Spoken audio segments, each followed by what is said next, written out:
Hi, and welcome to this week's edition of Ask the College Experts. If you're new to this series, I'm Ann Garcia, a certified financial planner and partner at Independent Progressive Advisors in Portland, Oregon, and I'm the author of the College Financial Lady blog. I'm also mom to twins who are college freshmen, so I'm right there with you in the thick of paying for college. With me tonight is Laura Davis. Laura is also a certified financial planner. She's with Cuthbert Financial Guidance in Atlanta, Georgia. Laura, before she found her passion for financial planning, had two other careers as a real estate agent and as an executive recruiter. As a holistic financial advisor, Laura loves getting to know her clients on a deeper level so she can partner with them on critical financial decisions while keeping their goals, dreams, and personalities at the forefront. Laura is also a mom to two presumably college-bound students, Juliet and Grayson, who are 9 and 6 respectively. So as financial advisors, Laura and I answer a lot of questions about paying for college from our clients. But tonight we wanted to talk about how we're planning for our own children's college education. So Laura, your kids are younger than mine, so tell me what you're doing now to prepare for college. Well, first of all, I want to say thank you for having me on here. This is like really exciting for me.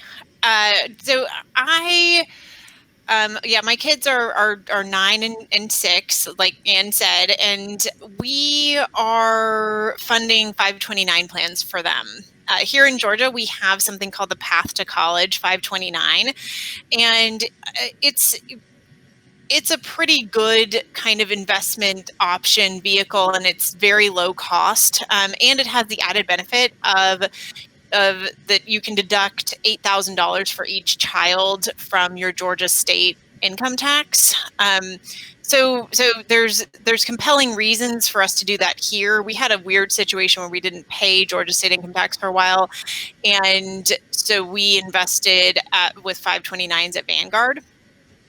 And as of right now, we have about 16,000 saved for our son, the younger one, and about 19,000 saved for our daughter. And that they took a little hit, over these past couple of months because things have been hard. But I think our intention as parents is certainly to send them to at least 4-year college. So what that's going to cost in the future, it's very hard to tell. Ann, what do you use for your inflation factor for college education when you're planning for your clients?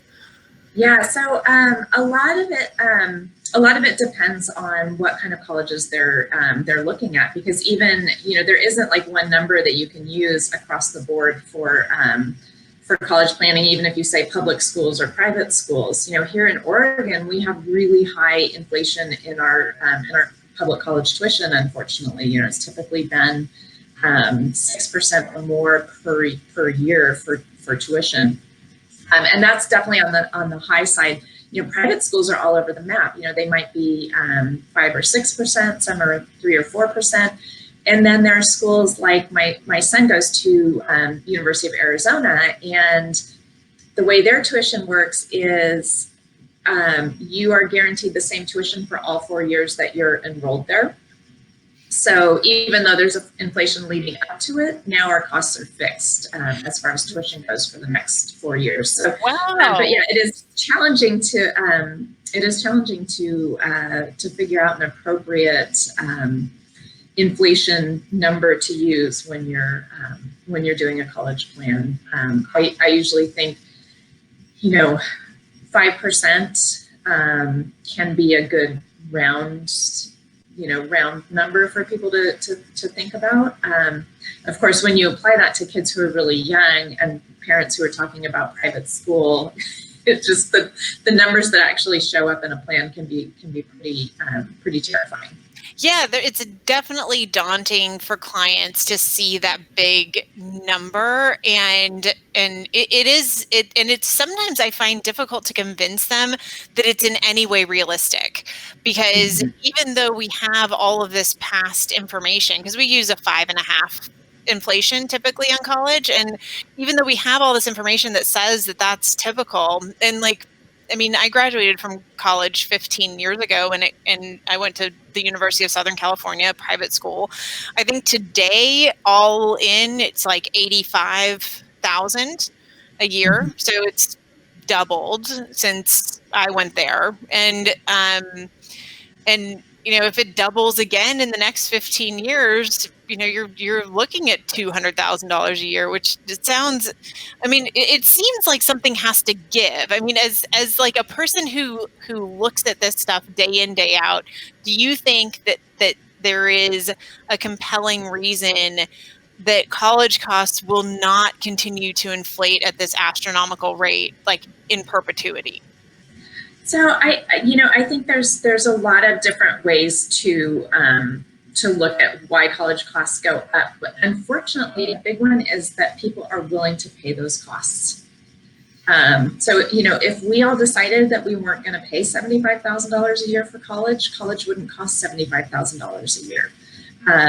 But unfortunately, there are large numbers of people out there who are willing to shoulder that burden, and in some cases they're actually able to do so.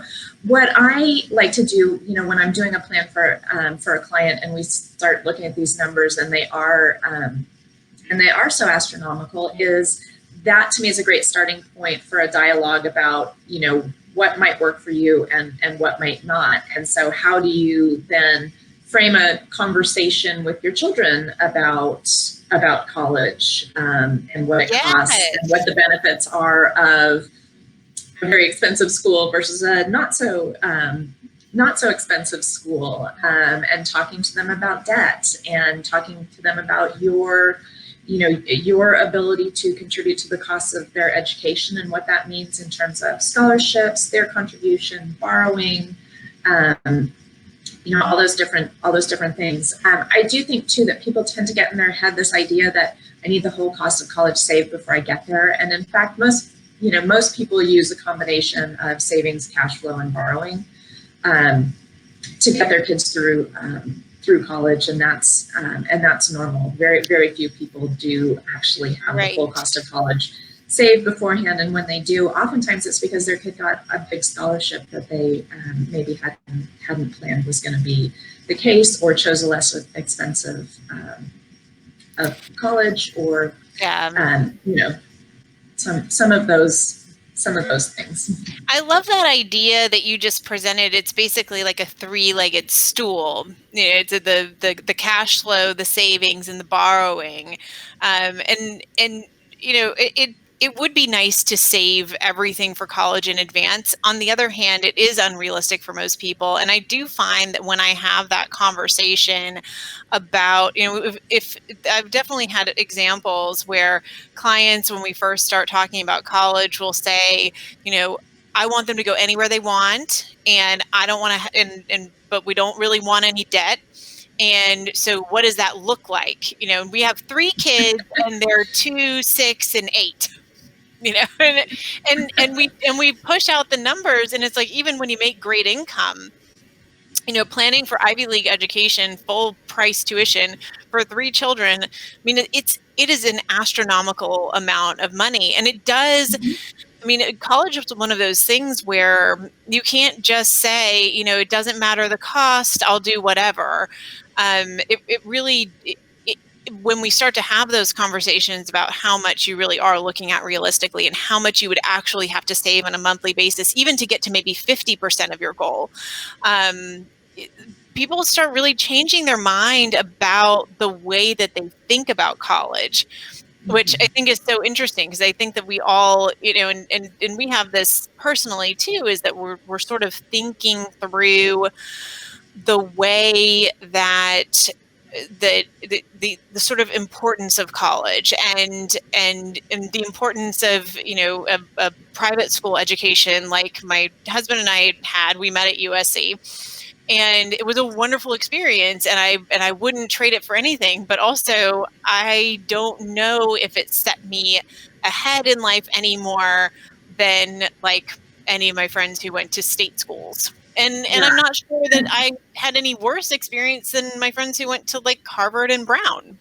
Yeah. So Well, and my husband and I both went to state flagship schools, and I think there are things that you get in a big public university that just don't exist anywhere else on earth. You know, the diversity of people that you come across, the diversity of ideas, the wealth of experiences that are available to you all the time. You know, whatever your thing is, you're going to find 50 or 100 other people whose thing that is too.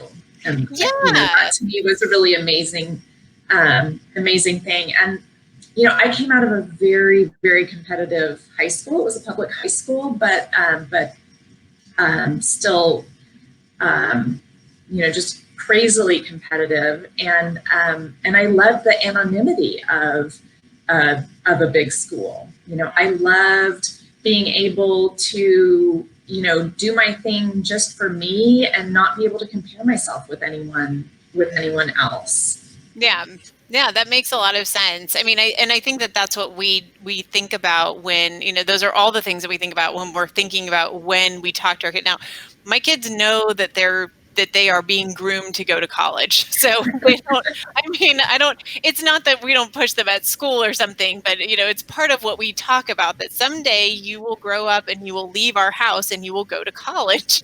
Uh, Yeah. and I know that there's a lot of kids who have now come home and probably aren't going back in the fall, which is a weird and strange, you know, situation. Even if you had that in your mind that you're like, you are gone after this. Um, so we do, you know, that's the extent of what we're doing now. I think that once they start, you know, maybe 7th or 8th grade is when we'll really start talking to them about our expectations. And I think that it's okay also to let your expectations fluctuate a little bit over time. You know, because if you know, again, like going back to the example, like if you had in your head that an Ivy League education is the only way to go, you know, and then you sort of thought, well, maybe I'm changing my mind about this a little bit. Or on the flip side, you know, maybe you're like, you know, they're going to take out loans and they're going to a state school, and then you get a big inheritance and all of a sudden your ideas about it change. So I think that a lot of what we are thinking about is sort of like, what kind of adults do we want our children to be, and Mm-hmm. what does education look like if we want our kids to be, you know, independent, critical thinkers, empathetic, you know, community minded, and really able to interact with other human beings in on a face to face level. You know, is there a college that fits that better? Would we pay more for something where we really felt like they were getting what our personal, like, our family goals are? So yeah, I mean, we definitely think about all those things, and we have, and you know, I have these conversations with all of my clients with school age children. You know, it is a constant evolution, and especially right now, I think there's a lot of reevaluation going on with parents with school age children who are not yet in college or who are younger, where we're sort of like the veil has been pulled back, and we're all seeing this different, like, stuff about how they're learning that we haven't ever seen before. And it does make you think about sort of, what is the point of all of this anyway? Like, what kind of children are we trying to raise, and what are we trying to teach them, and why? You know, that like And I question think, about why. you know, and I think that's a great point. You know, everything that we've been going through the last few months and that we'll continue dealing with for the next, you know, for the coming few months, I think one of the outcomes of that is going to be that your kids are going to have a different set of choices available to them for college than, you know, than mine did, because, Right. you know, online learning is not going to go away.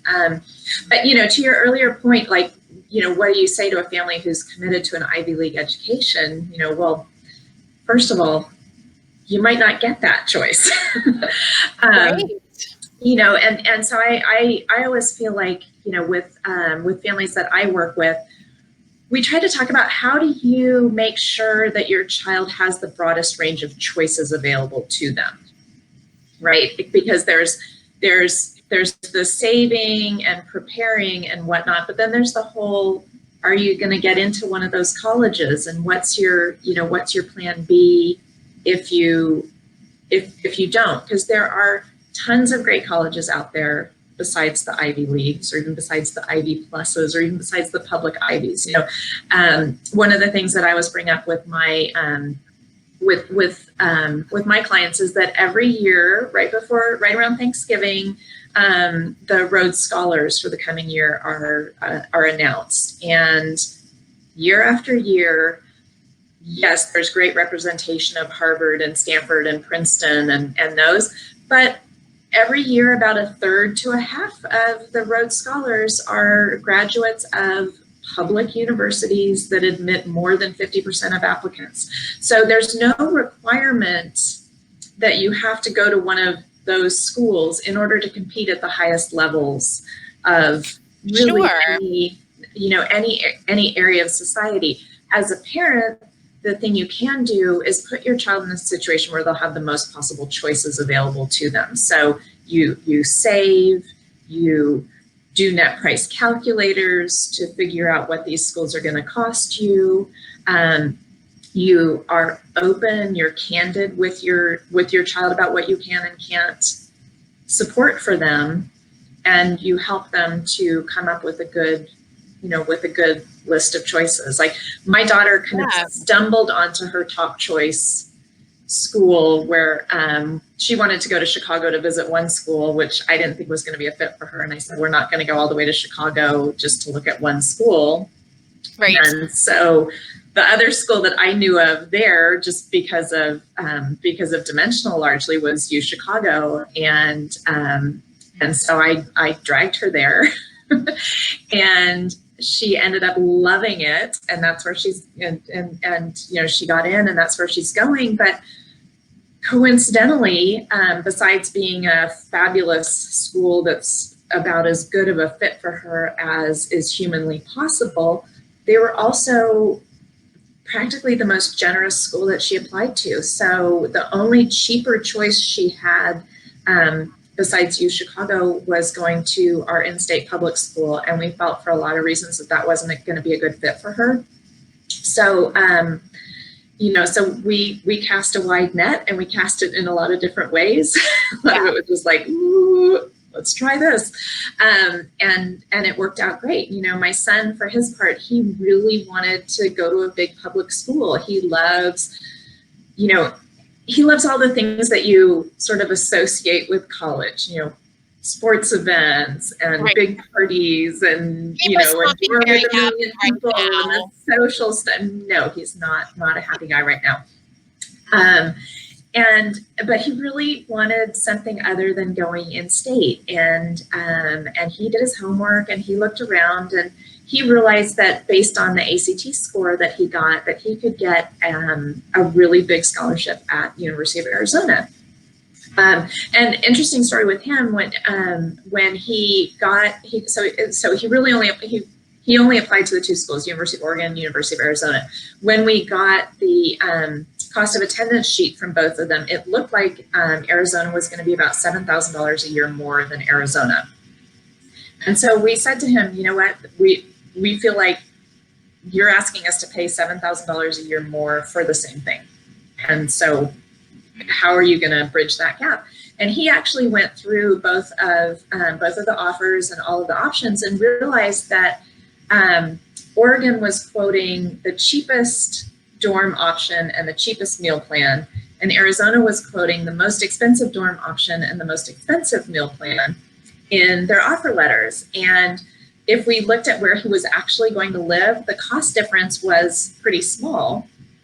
And then because we have really high tuition inflation in Oregon and tuition costs are fixed in Arizona, over 4 years, it's going to end up costing slightly less for him to be at Arizona than it would have at Oregon. So you raised a critical thinker, because he went through. He doesn't even need to go to college, right? Right, exactly. No, he figured out how the clues and to solve the problem. And I mean, and that really, I think that that's such a good story, because it says examine those choices and examine the different options, and don't don't take things for face value. And also, I mean, I heard this from one of our NAPFA conferences where there was a session about college planning, and this guy said, that that believe it or not, you can actually negotiate scholarships. And I think oftentimes, like, parents feel like the schools they hold all the cards and you're just like begging for scraps and trying to get in. But his perspective was that that the schools actually are interested in having these really good candidates. And so if your child has some sort of a bargaining chip, like if a different school gave them a larger scholarship, you could actually go back and say, hey, this other school did this. We would really like to send our child to your school, but the financial package is different. It's worth an ask. I mean, what do you think about that idea and strategy? Absolutely, it's always worth an ask. There's some parameters to put around that. One is, I would say, the first thing that parents should do before their kids even start applying is do the net price calculators for the schools that they're thinking they might be interested in, because that can be really illuminating. And they would just find those on the website So they should be on the school website. The easy way to find them, all schools are required to have them if they take federal student aid dollars. So you can just Google the school name and net price calculator, and it'll come up. You can set up an account on the college board and save your information, and then it will repopulate all of the calculators. So we did that the summer before senior year. For Gabby, because she was looking at a lot of private schools, and the schools that she was looking at, our net price, so with the same financial data, net prices ranged from $11,000 to $81,000, just based on what the different schools, what they offered, how they packaged aid, what their costs were. It was pretty amazing. But then you can also, most schools also on their financial aid page will have a link to all the scholarships that they offer. So not just need-based scholarships, but many schools, not the top tier schools, but the vast majority of schools do offer merit scholarships, and they will post what the criteria are for consideration, how many people get them, et cetera, et cetera. So sometimes they're automatic. If you have this GPA and these test scores, you will get this scholarship. And other times it's, we offer this to 20 students every year and the minimum criteria are X. You can absolutely, I think the thing that parents forget, because it's easy to get in your head this notion that I'm dying to get my kid into this school. Once you leave the top tier of colleges, college really is a buyer's market. So there are more slots at schools than students available to fill those slots.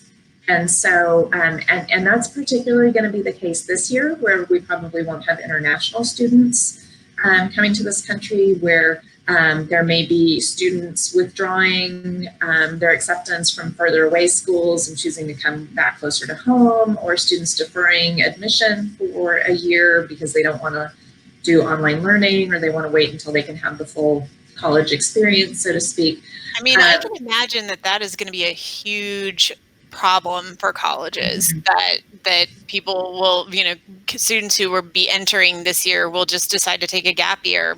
And I mean, I'll be interested to see the percentages of kids who decide to do that and what happens, because it is I would think that it would be worrisome for the colleges from a financial perspective if their freshman class is cut, even by 25% or something. I mean, I don't know. I mean, I would not sacrifice it if I was going to college this year. Like it was my freshman year, I wouldn't sacrifice it. So yeah, I don't know. I think it would be tough. And most of the colleges are pretty aggressively promoting their plans to get students back onto campus this fall. We'll see how that how that actually plays out, but I know that both of my kids' schools have announced, well, that's not true. My son's school has announced pretty detailed plans about how they're going to bring people back. My daughter's school has said they will make an announcement on July 1st about what their plans are. But you know, every school has different capacity for managing the risks of COVID and needs to make things happen based on how they're what that capacity is. I know, for example, at University of Arizona, they announced that sorority and fraternity rush are going to be done virtually, not in person. Oh gosh, that's gonna be terrible. Yeah, and then a lot of lectures are just going to be online at a lot of schools, which makes sense. It doesn't seem like it's I think necessarily right, but the harder thing is just like I remember the best parts of at least my learning part of college, like not including all the social stuff that happened in the jobs and the other things. But the best parts of my college were when I was in small classes of like less than 20, and we had all of these sort of philosophical debates about books and ideas, and it's very difficult. I mean, as we all know, as adults who are attempting to like navigate this system, if you have large group or medium-sized group meetings, it just doesn't work. We're not equipped. Like, once you get past the Brady Bunch, it's hard to do a meaningful Zoom. Right, exactly. And even the Brady Bunch is a lot. Isn't that, how many is that? Like 9? It's 9, yeah. Oh, right, because Alice, the housekeeper lady. Exactly, yeah. And the mom didn't work, did she? The mom didn't work. Like, I don't think so, no. No, I don't think so either. I think it was necessary back then to have a housekeeper and a stay-at-home parent. Whereas now we're expected to like kids, so. Well, yeah, but we're expected to like we gotta not only we gotta be the stay-at-home parent, and also the teacher, and we have to work, and there's no housekeeper anymore. Like our cleaning lady hasn't come back, and I'm very sad. Yeah, so you can occupy a lot of the Brady Bunch squares. So Yeah. So getting back on topic, so you sort of you mentioned that your kids sort of know that they're going to college because that's just sort of part of the conversation. Yeah. But I'm guessing you haven't had the talk, so to speak, since they're pretty young. And when I say the talk, I mean like, here's what college costs and here's what we're willing to. Yeah, I think we will probably. I think they're a little young for that. I think they are too, but I think we'll start having that conversation. I think like middle school is kind of where, because I just feel like their performance in high school is the thing that sort of going back to what you said about choices, like once they start in that high school experience, that's where it matters, what they wind up doing and the extracurriculars and how they wind up performing, and that really is what determines what. And I also think that sort of cognitively they can understand better. I mean, we do talk about money quite a bit with them. Like, I mean, they have an allowance, and we talk about giving, and we try to talk about how much things cost in a way that they can understand. So it's not like money is not a conversation in our house, but I think that concept of like attaching their sort of abilities to what they're going to get in a college situation is that we're just a little too early for that. But I definitely I encourage all of my clients to do this, though, like the same way that you do. I mean, to be really open and really honest with their teenagers about expectations, because if you're not, and you're basically like, hey, you can go anywhere, and then they do get into somewhere amazing, and then you're like, well, I can't, we can't afford it, and you can't take out $200,000 worth of loans to like go to this fancy schmancy school. You crush them, because like you set the expectations, like your responsibility as a parent to really be open about what your choices and your expectations are, in college and all the other areas of parenting. So that's my philosophy. I mean, the beauty of college is that there are good choices at most every price point. And so, we always hear, oh my gosh, it's $75,000 a year to go to an Ivy League school. And that's true for some people. But the Ivy Leagues are also very generous with financial aid for students who have any kind of need, and even you might not think you have need until you apply there and Right. find out that you do, because part of those schools being very selective is making sure that no one says no when they get accepted. But there are also lots and lots of great choices outside of the Ivy Leagues and at all kinds of different price points. The main thing is figure out who wants a student like you. So my son found a college who wanted students like him. My daughter found a college who wanted students like her. Both of them have gotten great financial aid packages. So, their college costs are within the range of what we've always told them we were willing to spend for college. I would say the other thing to think about is where you have overlap in college years between your students, because a big part of why my daughter got a very generous financial aid package is she's a twin, so we have 2 students in college. And so in calculating our need, they're dividing our ability to pay between 2 students. Yeah, that's really interesting. And so that can work for you or against you, because I also come across a lot of families who their second student got a really nice scholarship freshman year, and they have an older sibling who was a senior in college, and that sibling graduated and the financial aid went away because it was based on there being 2 students in college at a time. So, that is so interesting. So when you're researching college costs and you're doing net price calculators, one of the questions is how many students will you have in college at a time? And so you want to make sure that you put in every configuration of your family that could be going to college at once, right? So if you're, if you have 3 children, there may be a year when you have 3 in college, there may be years when you have 2 in college, and then there'll be years when you only have 1. Yeah, that's interesting. In college. Yeah. And if there are big differences in those numbers, a well-timed gap year can make a huge difference in the cost of college. That's really, really good information. So what do you tell people? Because a question that I often get, and then this will sort of like go into what you're thinking about 529s now, but a concern of our clients, and this is not a concern for a lot of people, I understand that, but is the over saving in the 529. So how do you address that with your clients as far as like the flexibility of the 529, what it can be used for, how you can get the money out of it? Like, what is a worst case scenario? Like, what does that conversation look like? Yeah, so that's a great question. A lot of people are concerned that they're going to save a bunch of money in a 529 and then not be able to get it back.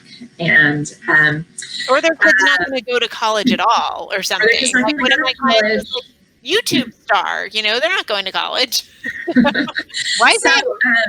Yeah, so there are lots of things that you can do with the 529 if your student doesn't go to college or if you end up overfunded. So let's talk about 2 different scenarios, right? One is that you've saved too much and your kid either chooses a lower price college or gets a scholarship, so you don't need that money. In that case, you have extra money in your 529, and you can do a couple of things. One is you can name a different beneficiary of the account. So if you have another child coming who might need additional money, you can just change it to their name. If that child who's overfunded is thinking of graduate school, they can use their 529 for graduate school. Or you can take the money out, in which case you'll pay taxes on the growth in the account. And if it's what's called a non-qualified distribution, which means you're taking it out for no reason other than that you put too much money in, then you pay a 10% penalty on that. If you're taking it out because your child got a scholarship that meant you didn't need all that money, then the 10% penalty doesn't apply. One of the things to remember if you're thinking of doing a distribution for something other than education, whether it's qualified or non-qualified, there is that income tax piece on the growth. However, it's taxed to the person who gets the distribution. So you as the parent might be in the 24% or 32% tax bracket. Your student might be in the 0% tax bracket or the 12% tax bracket. And so if you do the distribution out to them, it's taxed to them, not to you. Oh, that's interesting. Very interesting. So then they would not have they wouldn't have the same tax burden. But you would have the choice. Could you distribute it back to yourself or them? Is that your... You can do it to either one. You can do some to each. The other thing is people think you need to take all the money out at once, and you don't. So you could, if you have $20,000 in the account, you could spread it out over several years to minimize the tax bill. You can do some to them, some to you. You could do it to someone. No, you can't do it to other people. But so those are your options. Name another beneficiary, use it for graduate school, or distribute it out and pay the taxes and potentially a penalty on it. So that's if your student. So that's if your student goes to college and you just have have extra money.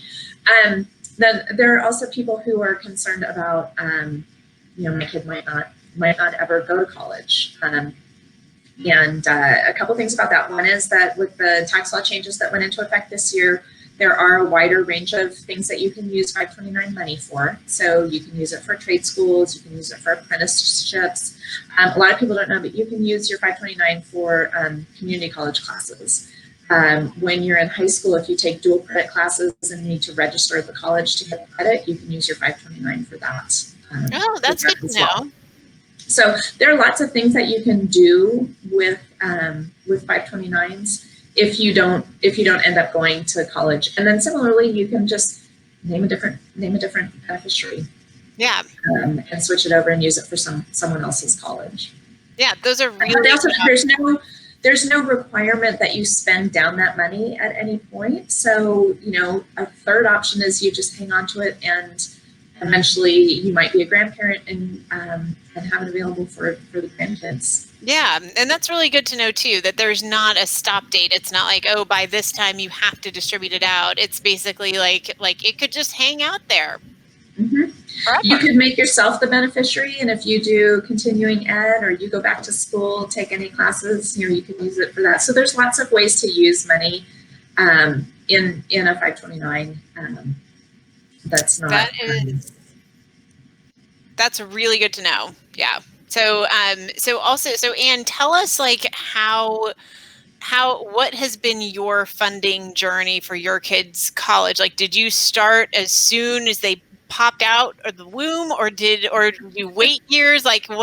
How early did you start? How much did you save? What's your what so I just think it's funny because when we talk about it with clients, we show these graphs that are very even lines, and we're all over the map with what we've done for college. That's just life, isn't it? There's nothing that goes in a straight line. Yeah. So we actually, because I'm a planner, started saving for college before we had kids, just because it was easier to save money when we didn't have people who took it all. And so we had some savings already when they were born, and then when they were born, it's like, holy cow, what's this giant vacuum sucking all my money away? And so we saved a little bit when they were young. We didn't really do a lot of saving until they were both in elementary school, because that was the point where there wasn't childcare. Right. Our cost structure, the daycare expense really down. Yeah. And so we really started saving in earnest at that point. But it was kind of our goal was always to get to the maximum tax benefit that the Oregon College Savings Plan offers, which isn't a whole lot. It was historically about $4,500 a year. So that was not a high target, and it's for the whole family, not per kid. So very different from very different from yours in Georgia. But anyway, so it was always our target to get to about there.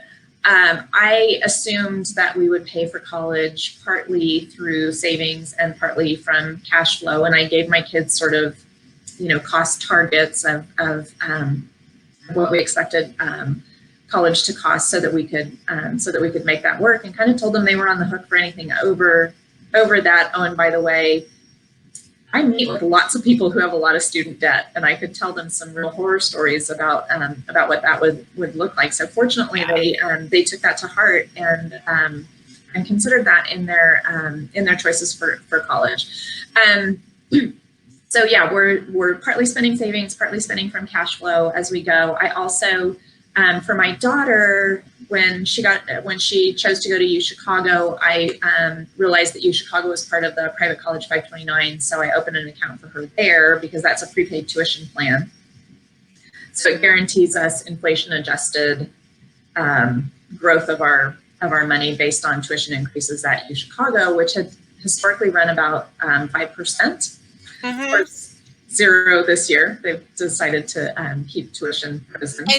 And you don't recommend prepaid college plans for people who are not yet accepted into whatever the college is. But once you're accepted, that's not thing.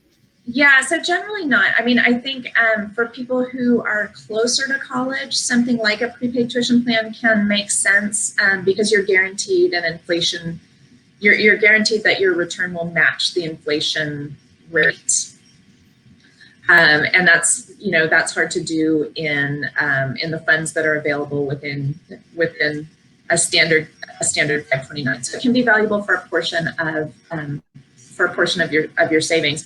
But the other thing that we've been doing since since they're in college now and we don't have 100% of college costs in their 529, is I've been using our 529 like our emergency savings account, because I can put the money in, get the tax deduction for putting it in, and then I get tax-free growth, and I just, on an annual basis need to make sure that I take out enough so that we don't end up overfunded at the end of 4 years. But, in a low interest rate environment, it's just a way to get a little bit of return return on my savings. That's right. And our plan has an FDIC insured option, which is basically like a high yield money market, like an Ally or Capital One or Marcus, online savings account, but it's tax free. So it's actually a higher rate of return. Plus, I get a tax benefit for putting the money in. So that's awesome. So it's a little like a Roth. A little over 2% return on on that money compared with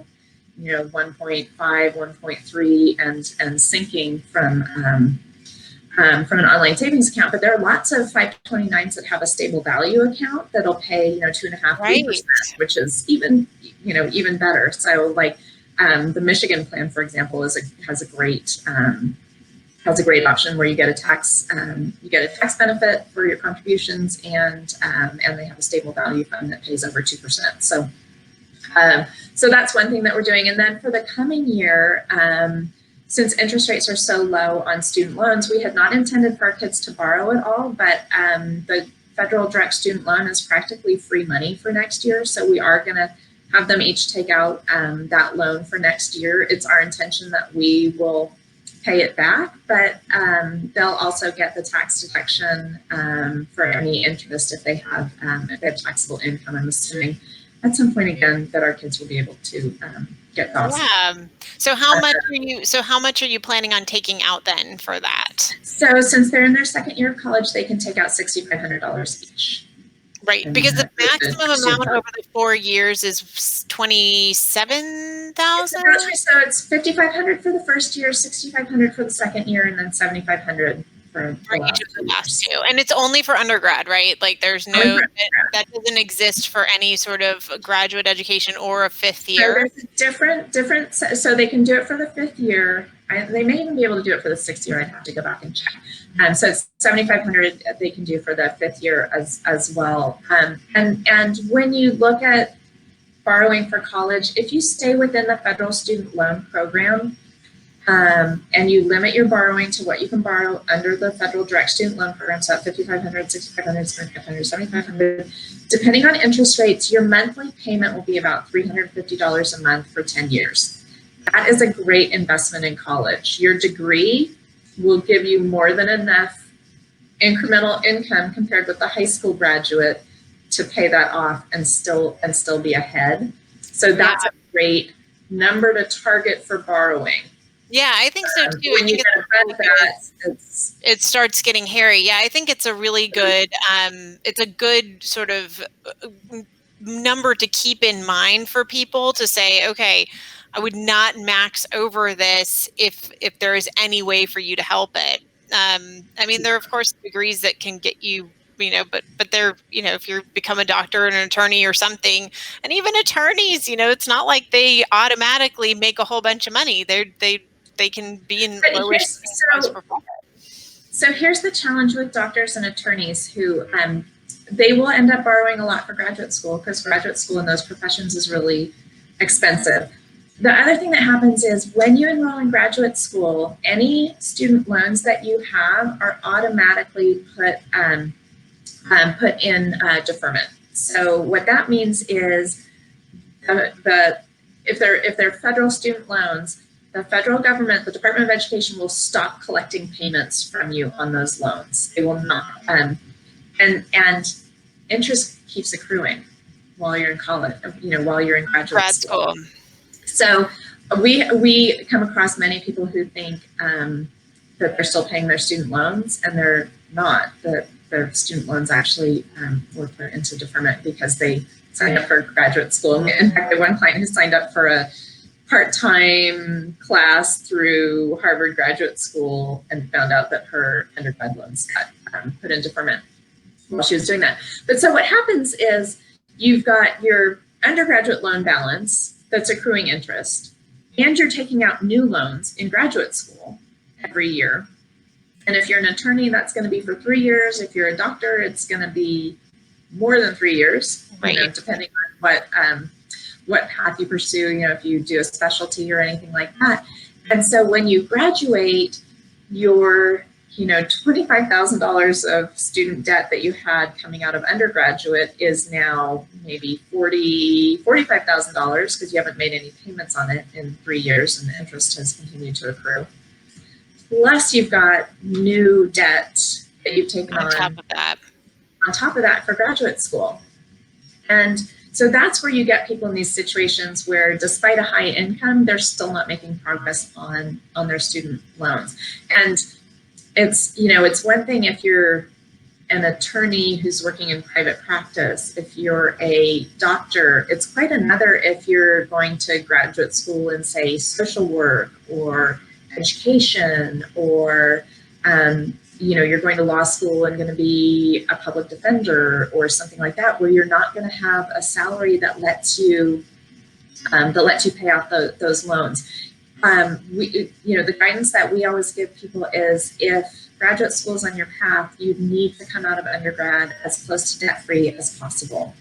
And, whatever that takes, if it takes community college, if it takes, going to your state school, if it takes, choosing a school that you can commute from home, whatever the case may be, even a small amount of debt coming out of undergraduate is going to balloon during your graduate school years because of that compounding of interest. Yeah, that's a really good point. And I think also just understanding that, because I think sometimes, again, because to your point, what's happening is these people are taking out all these loans and then they just don't understand the system enough to realize what is then happening with all of it. So you have to really pay attention and take a whole lot of responsibility for what happens over time with these loans. So yeah, I think it's an interesting thing, but also, I mean, everything they were saying just says you have to know what you're getting into before you get into it. Yeah, there are lots of ways to get through undergraduate with at least a minimum of borrowing. And if you do have student debt, then maybe you need to delay your grad school for a year or two until you can just knock it out. Yeah, well, in grad school can, there's generally things that you can do too. I mean, my husband went to graduate school at Georgia Tech, and he got his master's in industrial design. And they, through a series of sort of scholarships and work study programs, I think it was maybe like $5,000 a year for the 3 years that he was there for each year. And so with all that sort of combined, we got through, and he still did have some student loans from undergrad. And I was lucky enough that my parents paid my way, so we didn't have that burden, but we were always paying on those loans the whole time anyway. So it was there again. I think it makes sense to sort of examine those different choices and say, and really weigh them out against each other, in the same way that your son did before, when he was, weighing those options for his two different, his two college options. So yeah, I love all those points. I think that's like such great information for people to have. Yeah, I mean, just whatever you do, don't wait until you're sitting on a stack of acceptances to tell your kid what you can pay for college. Yes, that's a good and don't point. wait till after they've applied to figure out what these colleges are going to cost you, because we found too, with the, in doing the net price calculators, all of the schools that we did a net price calculator for, and our daughter got accepted at, her financial aid offer was within $2,000 of what the net price calculator. So very close. So yeah. They were quite accurate, which was, I was pleasantly surprised by that we weren't having. Is there an income point at which you think that there is no net price calculator that would give you any financial aid for financial reasons? Like, it depends. So it depends on the school, and it depends on how many kids you have. It depends on a lot of things. We tell people that they should, regardless of their income, they should fill out the FAFSA, which is the free application for federal student aid, because the FAFSA is the only, the FAFSA gives you access to the federal student loan programs. So, for students who want to take out those loans, or for families who need to take out those loans, for parents who want that fallback position, I call it the no tattoo rule, which is I'm paying for your college as long as you have no tattoos. Have your kids obeyed that so far? So far they have. That you know of, but, right? If one of them came back with a tattoo, I don't want them dropping out of college over that. I would probably just have them take out the direct student loan every year, and have it not be my responsibility. Because that's just not something I want their college to end over. I want it, if it is something they're going to do, I want it to be a thoughtful decision that has some consequences, but maybe not the ultimate. Yeah, I got my belly button pierced in college. That was my most rebellious moment. Yeah. Well, and the other thing for families to think of is there's two pools of aid, right? There's need-based financial aid, and that's just a strict calculation of how much can you pay, how much does college cost, do we meet some or all of the difference between the two. For families who aren't eligible for need-based aid, there's merit aid. And once you leave the very top tier of schools, most colleges offer some form of merit aid. And that is, a lot of people have the false impression that goes to student athletes primarily, but in fact, there's about 10 times the dollars available.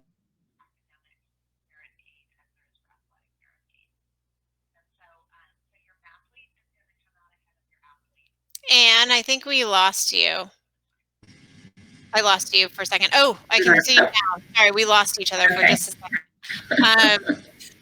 But yeah, I think, and I think there are some heartening statistics about the fact that like hardly anyone actually pays that full sticker price. That's accurate, right?